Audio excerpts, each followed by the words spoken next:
Hi, good morning. My name is Greg Matthews with Stocks Trading Room, and today we're going to be covering trend trading presentation. First, we have to understand how to read a chart.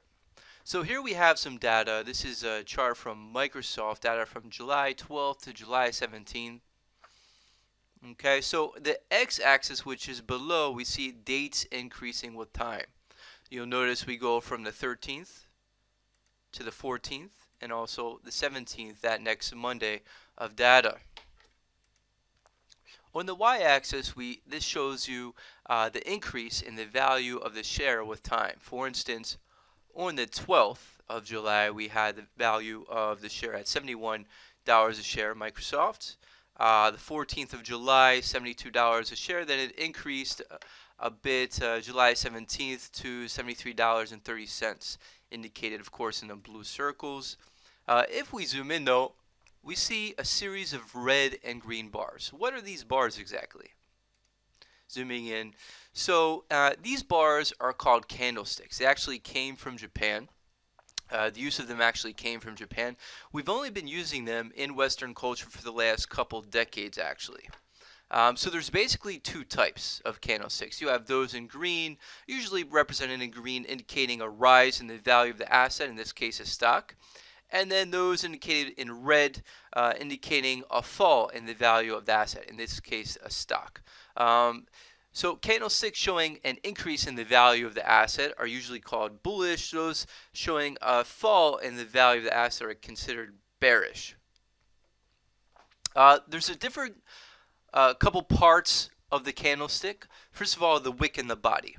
The body is a difference between the open and the close of the period, and then the wicks, you can also call the wick a shadow or a tail. Just like a candle, a real candle has a wick, also these candlesticks that we use in trading also have wicks. So it's kind of a good way to remember the name of it. They show the overall range, the difference between the low and the high of that period.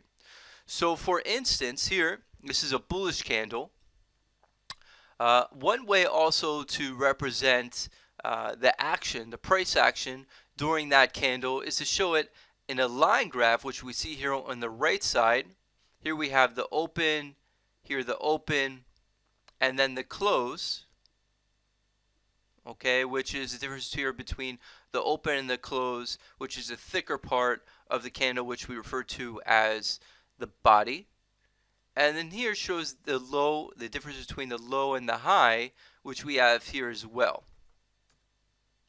If, for instance, we had 3 candlesticks, okay, and each candlestick represented 15 minutes, 3 candlesticks back to back, you simply add 15 3 times, you get 45 minutes of data. So let's get back to our original topic, which is what is a trend, how to profit on it. First of all, we have to understand what is a trend. Here we have two different sets of data. On the left, we have IBM. On the right, we have Microsoft. Also different periods of time, May to July, indicated on the left. Here we have simply 3 days here from the 11th to the 14th of July, Microsoft. So using your gut instinct, which would you refer to as a trend? Well, what's a fashion trend? How about we think about what a fashion trend is? A fashion trend is, for instance, as time passes, more and more people tend to be wearing a certain type of clothing, right? So we have the same thing here on the right side. As time is increasing, we have the value of this stock is increasing with time as well, in the case here, Microsoft. So usually we would refer to the graph on the right as trending. And the graph on the left here is usually referred to as range bound. Now there's some that would refer to this on the left as a sideways trend, but I'm not one of those people. That's kind of counterintuitive to me. I would refer this more as range bound. So zooming in on the Microsoft graph, we can draw kind of a parameter here, what's called a support line. Okay, a support line is a line that tends to support upward movement. Here we have at the top a resistance line. A resistance line is a line that tends to resist upward movement. That's why it's called a resistance line. So we actually can draw one support line. We can also show different levels of support. For instance, here's one line of support. We can also draw a second line of support. So this shows a support zone. Support zones are assorted lines of support that tend to support upward movement, as indicated there. But how really to profit on this trend? Getting down to it, okay, great. This is all great information. How do we make this work for us and profit on this with Microsoft? Well, there's a saying in trading, the trend is your friend. Now you tell me, which direction is this trend? Is it increasing with time? Here from July 11th to the 14th, is it increasing with time or decreasing? Is the value of Microsoft increasing with time? Yes, it is. So which direction in the trend? Well, the value of the trend is increasing. So we're looking to buy. Okay, that's step one. We're looking for a buy position. So our last day of data here was the 14th, which was a Friday. So we have to probably wait, right, to the next day of trading, July 17th, to know exactly when we should get in. How about some ideas here? Should we buy here at A, which was above the support, actually above the resistance, right? Or should we buy here at B, which is below the support? Or maybe buy here at C, which is right on the support. Well, remember our definition of a support line, right? Support lines tend to support upward movement, and resistance lines, which if we follow that resistance line all the way up here, resistance lines tend to resist upward movement. Also for added safety, look to enter in a new high. Once we reach a new high, we can avoid what's called a double top, but let's get that, we'll save that for an additional session. The point is, you want to wait till you get to the support line, say right around more or less the area of C, to get in for an entrance of a buy position.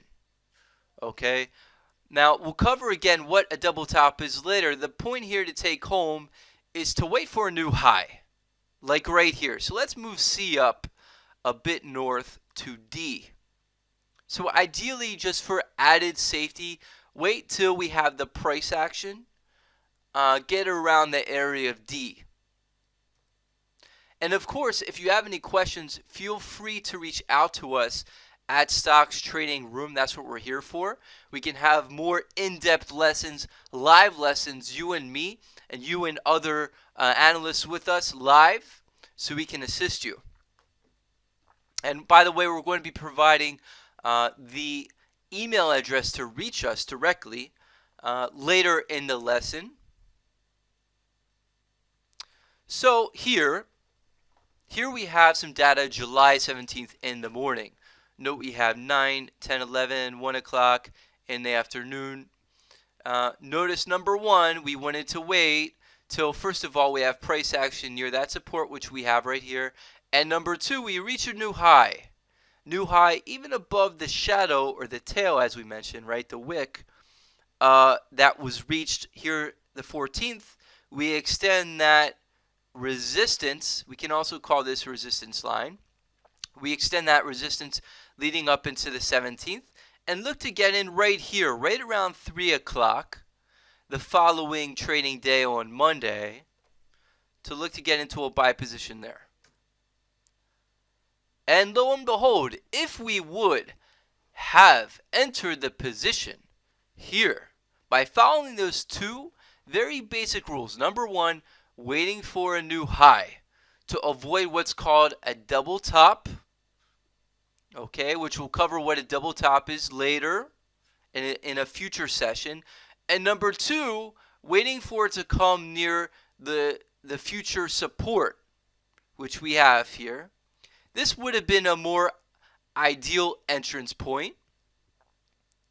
and later to be a bit more conservative, to take our profit, close the trade, and move on to the next trade. Okay, so that also we could have realized profits that same day. We could have exited once we reached the resistance here. Okay, and what is resistance again? It's a line or zones that tends to do what? That tends to resist upward movement. So we would have exited the trade there. And lo and behold, look how it resisted upward movement. You saw a fall after the resistance. And we have our daily profit on the 17th by trading Microsoft, taking advantage of the pre-existing trend that we had on Microsoft that we have here starting July 12th. And my name is Greg Matthews, presenting this presentation. This is the conclusion of the introductory presentation on trend trading from Stocks Trading Room, and providing you our email address to reach us anytime. So in order to participate in our live stock trading room, or if you want individualized one-on-one webinars just for you or your friends, how to trade or whatever the need may be, please contact us at contact@stockstradingroom.com. Thank you very much. Have a great day.